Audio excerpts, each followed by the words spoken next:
Hello， 大家好，欢迎来到麦氏音响的 YouTube Channel。那今天这一集呢，就是要快速的教大家如何接好自己新买的soundbar。那可能有的观众朋友会想说，都已经到2025年了，居然还有人不会自己接soundbar。那其实我一开始也是这么想啊，但经过这几年的时间下来，我觉得其实对电子产品不熟悉的人，比你我想象的还要多。所以我希望就是录完应该说这么讲，你看完这一集之后，你就可以减少了很多时间在接这个，不管是接线啊，或者是操作啊，或者设定你的新soundbar上面。所以呢，如果你是本身已经有音响的观众朋友，我建议你可以跳过这一集，但是可以把这集呢分享给一些他已经准备要买音响，或者是买了音响不知道怎么接的一个身边的好朋友。好，那我们首先就来开始这个接soundbar的第一步。首先呢，就是要插上电源。但是呢，我跟大家讲，就是说你插上电源之后，先不要把你的soundbar去接上 HDMI 线跟电视连接。那这是为什么呢？因为你一旦跟电视接 HDMI 线之后，它的电源开关会联动。那这个会影响到，假如说接着你的soundbar要进行联网、连上网路，要进行更新的时候，万一你的电视关机，那它就会把这soundbar给关了。那基本上soundbar在更新中关机，有些品牌是有机会变成砖块的。然后呢，第二个就是说，如果你在进行空间校正，那你校正它，假如一个校正的流程是一个5分钟、10分钟，就你校正到一半，电视关，那你整个校正流程就要重来。所以我都建议大家，你一开始soundbar接上电源，你先不用急着把 HDMI 线插上。然后呢，如果你买的是有环绕配件的这个soundbar组合，把你的重低音还有后环绕喇叭也都插上电。那像有一些品牌，它的会自动连上，假如说三星的Q990D， 或者是像 LG 的它的一些环绕的这个 S95TR， 它会自己连上。那如果没连上，其实这些环绕配件呢，你看它的背面或底面都会有手动配对按钮。那这个手动配对按钮，基本上它的逻辑就是你长按之后，搭配它的一个遥控器或是它的 APP， 你就可以来进行一个手动的连接配对上。那如果你看到你的就是有一个逻辑，就是如果你看到你的环绕配件，不管是重低音或者后环绕，它在闪红灯，或者是不管是蓝灯或绿灯在闪烁，那它大概率就是没有跟你的soundbar主体连线到。一般正常的情况下，稳定连线的这个后环绕配件，它应该是不管是蓝灯很亮、白灯很亮、绿灯很亮，灯号都会处于一个很亮的状态。那像是 BOSS 系列的产品，它的环绕配件，我记得它的后环绕是没有配对按键的。那这个部分它就必须靠后面的一个APP 的手动配对来进行处理哦。好，所以我们soundbar都插上电，然后就是你确认一下你的环绕配件的状态之后，第二步呢，我们就要使用这个音响的 APP 来开始进行一个配对的动作。那这边很重要，就是说你在使用这个音响的 App 之前呢，你要先把你的手机的4G 网络关掉。然后把 WiFi 呢连到你常用就是你待会居家要使用的一个 WiFi 的分享器，然后并且把你的手机的蓝牙功能打开。好，然后接着我们进入到 APP 之后，其实现在主流品牌的不管是 Sony、LG、三星、BOSS， 它都会先叫你注册一个账号，然后把你待会这个设备都纳入到你这个账号底下。那没 APP 的现在的确比较少见，像是我们之前有录过这个 Harman Kardon 的 Station 1100，它就没有 App。那这个时候你就要透过它的触控面板去给它做一个配对的动作。那或者是有一些音响，它现在可以透过那个苹果的 AirPlay 去做配对。那它的操作逻辑就是说，你把你的音响插电，然后你的手机呢，你的 iPhone 连接到你常用的一个 WiFi 网路。接着你等一阵子之后，你会在你的那个手机的 WiFi 清单底下，你会看到有一个新的 AirPlay 扬声器。那这时候你就可以点选。他就问你说要把这个新的 AirPlay 扬声器纳入到你的区域网络里面吗？你就一直按确认，基本上这个就搞定了。好，回到这个 APP 的这个画面，通常呢，我们注册完账号进入 APP， 我们会先做一个动作叫做更新。那更新呢，这边非常重要。就是我再跟大家讲一次，任何其实不管是音响产品啊，就是像你在用 iPhone 或 Android 手机的时候，你常常都会看到他们讲说，更新的时候，请接着这个电源充电器，然后还会有一个注意警语，就是切记更新的时候，请勿断电。就这个是真的是非常重要的事情，就你更新的时候真的不要去断电。所以我刚刚也回应开头，就是说你这时候也不要接 HDMI 线，因为有时候电视的联动关机就会让你更新中就突然断电这样。好。然后我们接着更新完了之后，就是我们刚刚讲的环绕配件的这个配对，假如说重低音啊、无线后环绕，把它配对起来。通常呢，这个 APP 端还会有一个所谓的空间校正。那我这边要讲一下，就是说，有的空间校正它是利用手机的麦克风去做校正的。那有的空间校正，它是利用这个 soundbar 上面的一个麦克风去做校正，然后因为有时候你收音的位置啊，只要稍微变动一下，那就会非常大程度的去影响这个收音的结果。所以我常常遇到有的消费者讲说，我用完这个，假如说我用完 Sony 他们家的一个空间校正之后，我觉得声音反而觉得好像变不好听了，或者低音觉得好像变太多或变太少，那这个时候要怎么办呢？通常我建议的做法就是说，如果你是用手机的做空间校正，你就是前后稍微移动一下，再把你这个空间校正的流程做一次。那如果你的麦克风是在soundbar本体上，你把你们soundbar前后移动一下，再做一下空间校正，就是你大概做个几次之后，你就会发现说，其实它的声音是会有变化的。那你就基本上选择一个你最喜欢的声音，这样就可以了。好，如果我们更新跑完啊，环绕配件用完，接着步骤我就建议大家。像现在soundbar如果都有 WiFi 功能的话，你用那个 Spotify， 或者是你用苹果手机的话，你用 AirPlay， 用那些免费的 YouTube 或者一些 Podcast 让它播一下，因为很简单原理哦。如果你的soundbar真的有问题的话，它连一开始播这些音乐都会有问题，不用等你接到电视。好，那第3个步骤就是要开始接这个HDMI 的线材。那在接 HDMI 线之前讲一下，就是说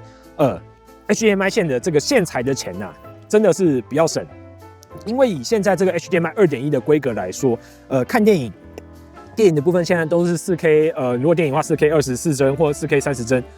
我觉得以现在 HDMI 2.1 最多可以到 8K 60帧的一个内容来讲啊，你可以再用10年都不为过。那一条有过这个 HDMI 联盟认证的 HDMI 线 ，HDMI 2.1 的线材，正常长度1-2米，大概1000元左右吧。所以呢，花个1000元，这个线材是可以陪你很久很久的。有时候有些客人会跟我反映说，我都正常步骤接啦，那我怎么最后还是没有声音，或是我的环绕音效用 Netflix 看或 Disney 看的时候是没有 Atmos 的，就最后一阵这个手忙脚乱的检查下来之后，发现原来是它的 HDMI 线坏掉，或是它 HDMI 线是旧的。所以再跟大家讲一次，就是这个 HDMI 的线材的钱呢，真的比较省。好。那接着呢，我们准备好这个 HDMI 线要怎么插？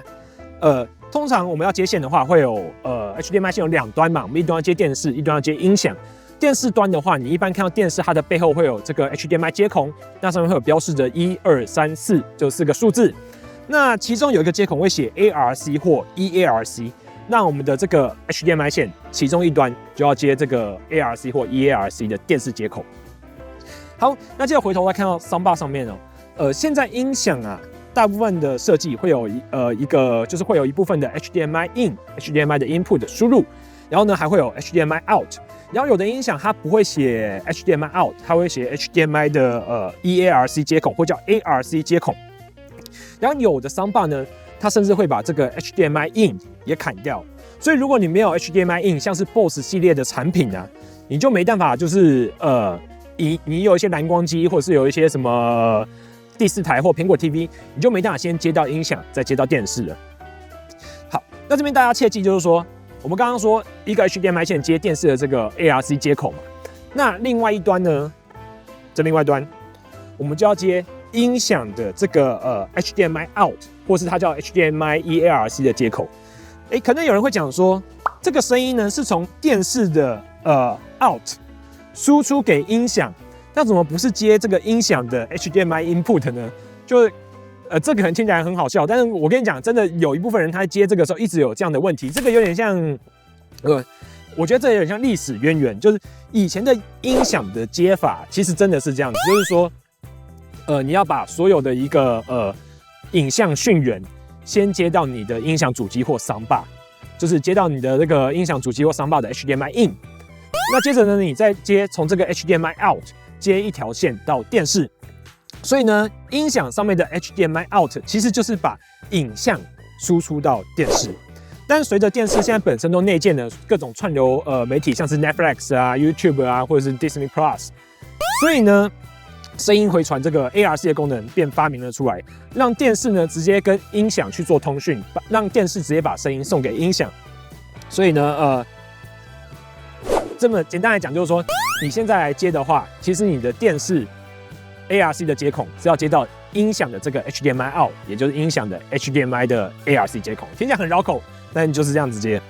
好，那可能会有疑问说，如果 Soundbar 上面也有 HDMI in 可以接，但电视上面也有 HDMI 的接孔，那我到底是要去怎么接？我是要把我的设备都接在音响上面吗？还是要把我的设备都接在电视上呢？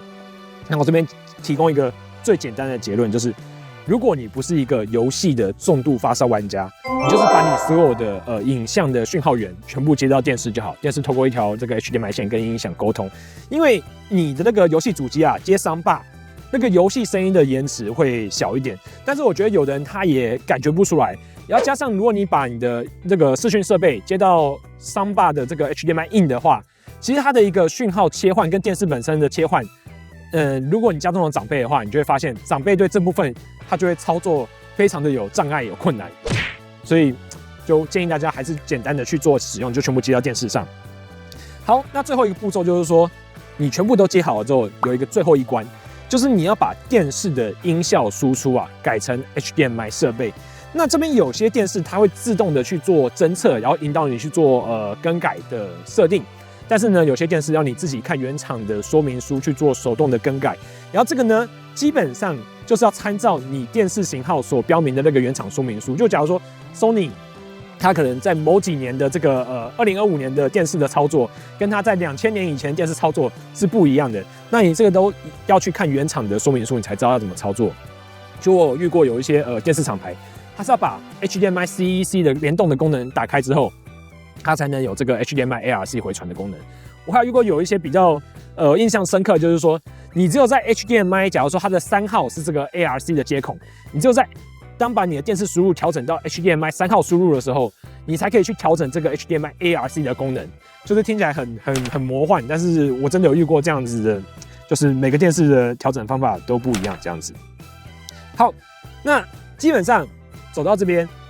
你的 AirPlay 可以播，让你的接线都没有问题，你都照这步骤做，基本上你现在看你的电视开 YouTube 或开 Netflix， 它应该都是有声音的这样。那如果你照着以上的步骤，却还是没有声音，基本上你只剩下最后一步，就是在原厂的每个手册里面都会有一个将Soundbar回到初始原厂的这个恢复设定。